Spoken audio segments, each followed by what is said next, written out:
Hello, my name is Helen Holmes and I'm a senior lecturer in sociology and a member of the Morgan Centre at the University of Manchester. My research is about consumption, sustainability and everyday life, and today I want to talk to you about consuming and everyday life and how they fit together.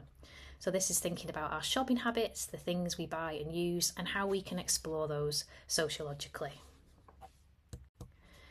So why should we study consumption and why do we consume? So at a very basic level, it's to fulfil physiological needs, so food, clothing, shelter.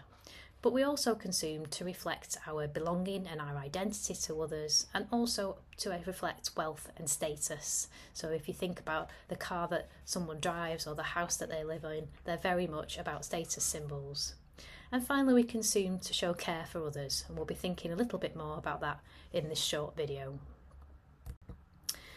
So thinking about consumption as status. So consumption has been of interest to academics since the early 1900s.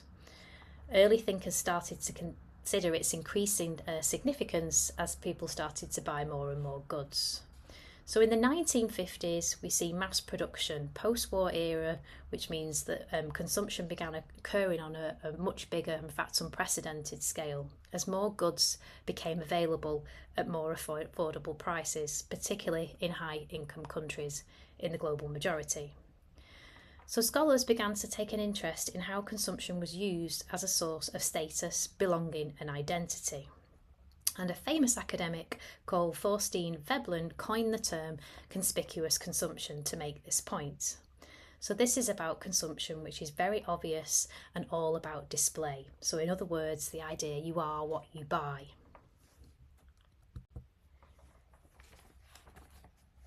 A little later on, in the 1990s, sociologists started to take a bit of a different approach to thinking about consumption. So rather than paying attention just to its symbolic status, so how it was being used to reflect identity and status and belonging, they started to explore something which has been termed ordinary consumption or everyday consumption.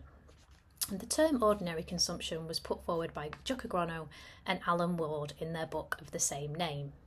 And this focused on these everyday forms of consumption, things which were routine and repetitive. And this became part of a wider set of studies which were very much interested in everyday and mundane forms of consumption rather than those which were about expressing status, identity and belonging. So these studies explored things like second-hand shopping or doing DIY or buying food. And a really good example of this, of everyday or ordinary consumption, is Danny Miller's work on food shopping. In his aptly named Making Love in Supermarkets, Miller shows how families demonstrate and display care for loved ones through the everyday acts of doing the food shopping. So, for example, that might be deliberately buying things which we know our family would like, or choosing items that we know someone in particular enjoys.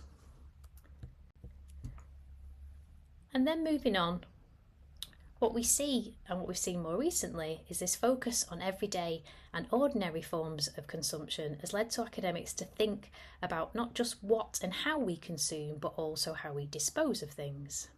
So we see this change from not just thinking about consumption at the point of purchase, in other words, when we buy something, and what those purchases say about us and our identity and our status, but instead thinking more about how consumers and us, we interact with things, how we use them and incorporate them into our everyday lives, all the way through to how we dispose of things and the decisions we make when something is no longer useful.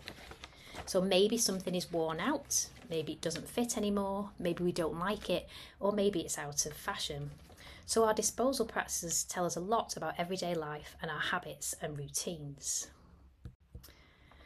So we've gone from consumption being all about identity to also considering the everyday nature of consuming and the routine habits and mundane things which we consume every day, to thinking about how consumption is also involved in how we dispose of things and what our disposal habits tell us about everyday life.